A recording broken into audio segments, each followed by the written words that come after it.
Easter Sunday in Ukraine is actually today, because they follow a different church calendar, which means that this weekend has been a big weekend for Leicester's Ukrainian community. Mariana Dzus can tell us more about it. Morning to you, Mariana. Good morning. Hello. Thank you so much for joining us, and happy Easter. Thank you. Look, Thank you. Tell us about what's been going on, because the special events have been going on for the last few days, haven't they? Yes, that's correct.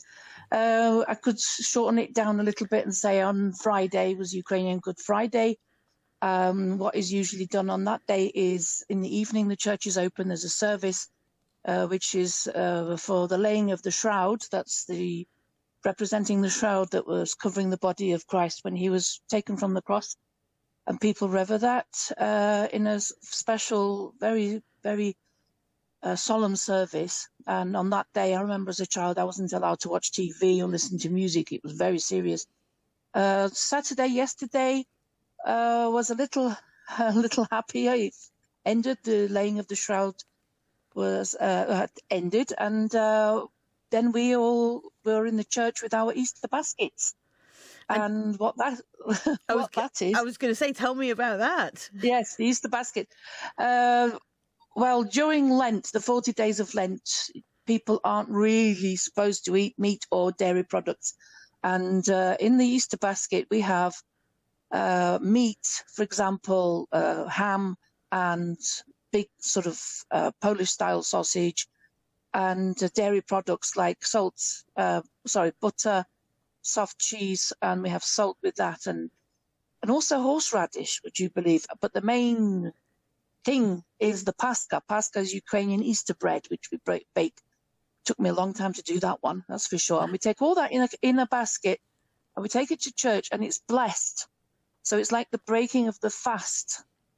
And then we actually normally eat it for breakfast on Velykden. Velykden is actually Easter. It means the great day. And after I finished my talk with you, I will be getting ready to eat that.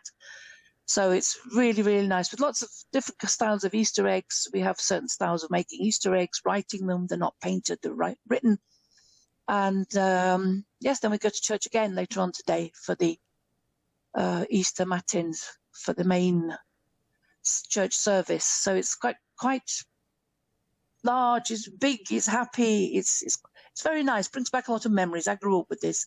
I'm from Nottingham originally, and I remember all of this, walking into the church and smelling the food. It's just, it's wonderful. Brings back memories. Had a few tears yesterday.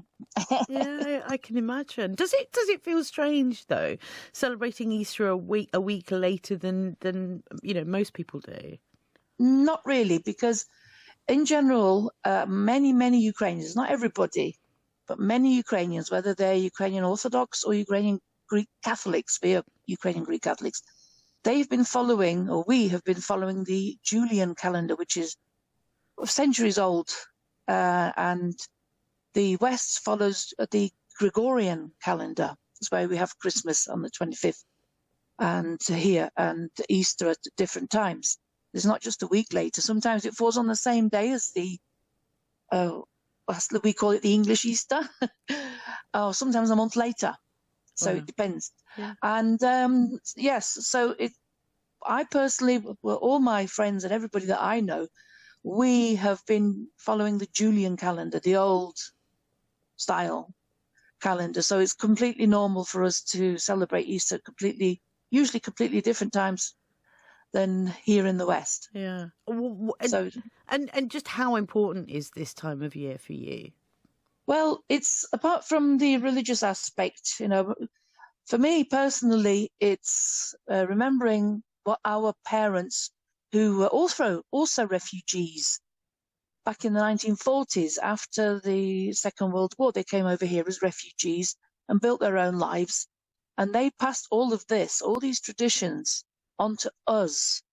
And we find that many of us find that extremely important.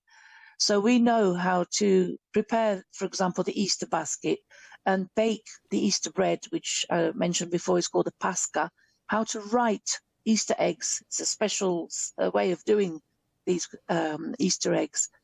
And other traditions, Christmas and even other things like embroidering, Ukrainian embroidery and singing and dancing and everything. So, and they taught us language. I speak fluent Ukrainian, which is a great help for people for the guests that come over here, Ukrainian guests that come over here, refugees, we call them guests, because I can communicate with them, and all of us can, really, Leicester Ukrainian community. So we're going to have a nice afternoon today. Well, look, thank you so much for talking to me this morning as well, and happy Easter, Mariana. Thank you. Thank you. Enjoy the celebrations this afternoon at church, and enjoy eating some of that wonderful food that you've been describing as well.